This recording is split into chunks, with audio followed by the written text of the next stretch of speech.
The end of chapter 20 would be a good place to end John's gospel, but John evidently feels the need for one more chapter. Perhaps there were some questions people were always asking him, like, the angels at the empty tomb said to the women to go quickly and tell his disciples he has risen from the dead and is going ahead of you into Galilee. There you will see him. Matthew tells us that the Great Commission was given in Galilee, but did anything else happen there? Or did Jesus tell you that he wouldn't die, tell you, John, that you wouldn't die until he returns? Or did Jesus ever have a talk with Peter about denying him? So perhaps John feels a need to tie up some loose ends by telling us of his third appearance to the disciples in Galilee. John tells us that there was a rumor making the rounds among the churches that John would remain alive until the Lord returns. Jesus says to him, "If I want him to stay alive until I return, what's it to you? You follow me." Because of this, a rumor spread among the believers that this disciple wouldn't die. But Jesus didn't say that he wouldn't die. But if I want him to remain alive until I return, what's it to you? Yes, I know, rumors in the church, how shocking. So, did Jesus and Peter ever have a talk? John tells us they did. Peter and John were up in Galilee with some other disciples because that's where they were told to go. Jesus appeared on the shore as they were out fishing, and after coming to shore and eating, they talked. Peter had denied that he knew Jesus 3 times only hours after he had sworn that he wouldn't. The question you might ask yourself in situations like this is, what kind of a person am I? How did Peter see himself before this? He was the leader of the group. He was the rock, a name given him by Jesus. He was faithful and loyal to Jesus, whom he loved. The others may be weak, but he was different. He was stronger. Mark 14 tells us the night before the crucifixion, Peter declared, "Even if all fall away, I will not." And even though Jesus warned him that he would deny him 3 times, Peter insisted emphatically, "Even if I have to die with you, I will never disown you." How did Peter see himself after the fact?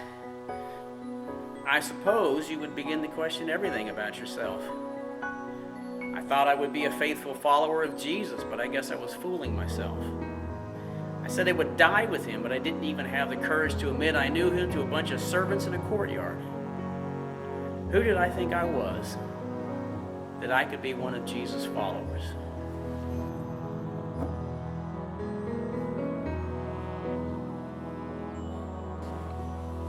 Jesus thought differently.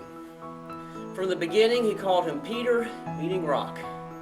When Jesus told Peter that he would deny him, he also said to him, "Simon, Simon, Satan has asked to sift all of you as wheat, but I've prayed for you, Simon, that your faith may not fail. And when you've turned back, strengthen your brothers." Some interesting things to point out here. Jesus knows that Peter will deny him. But Luke 22 sounds like that Jesus does not consider this a failure of his faith. Do with that what you will. Jesus is also confident that Peter will turn back, and he is entrusted with strengthening the others when he does. So, when Jesus talks to Peter, what's the question he asks? Is it something like, "How are you going to do better?" Or, "Can I trust you again?" No. It's, "Do you love me?" Then, when they'd breakfasted, Jesus says to Simon Peter, "Simon, son of John, do you love me more than these?" "Yes, Lord," he said. "You know that I love you." He says to him, "Feed my lambs." He says to him again the second time, "Simon, son of John, do you love me?" He says to him, "Yes, Lord, you know that I love you." He says to him, "Shepherd my sheep." He says to him the third time, "Simon, son of John, do you love me?" Peter was hurt that Jesus said the third time, "Do you love me?" Then he says to him, "Lord, you know everything. You know that I love you." He says to him, "Feed my sheep." Each time that Peter answers that he loves him, Jesus entrusts him with the care of those he loves. Jesus is saying to him, I still believe in you. A lesson to learn here is, when having to choose between what you think of yourself and what Jesus says about you, you are who Jesus says you are. Then Jesus goes on to say this, I tell you the truth, when you were younger, you clothed yourself and walked where you would. But when you grow old, you'll stretch out your hands, and another will clothe you and take you where you don't want to go. And this he said, indicating the kind of death he would glorify God. And having said this, he says to him, follow me. Well, this is a cheery thing to mention at the moment.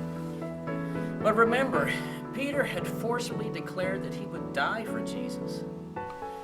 As a result, Peter might well have been saying to himself, what kind of man am I? Would I really have the courage to die for Jesus?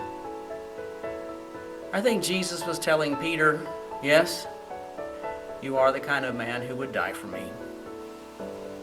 And you will. But to follow me there, you need to follow me from here. How will Peter find the strength in the years ahead to faithfully do the work, to keep going, even when he fails? It won't be by his own strength. It's in the question, do you love me?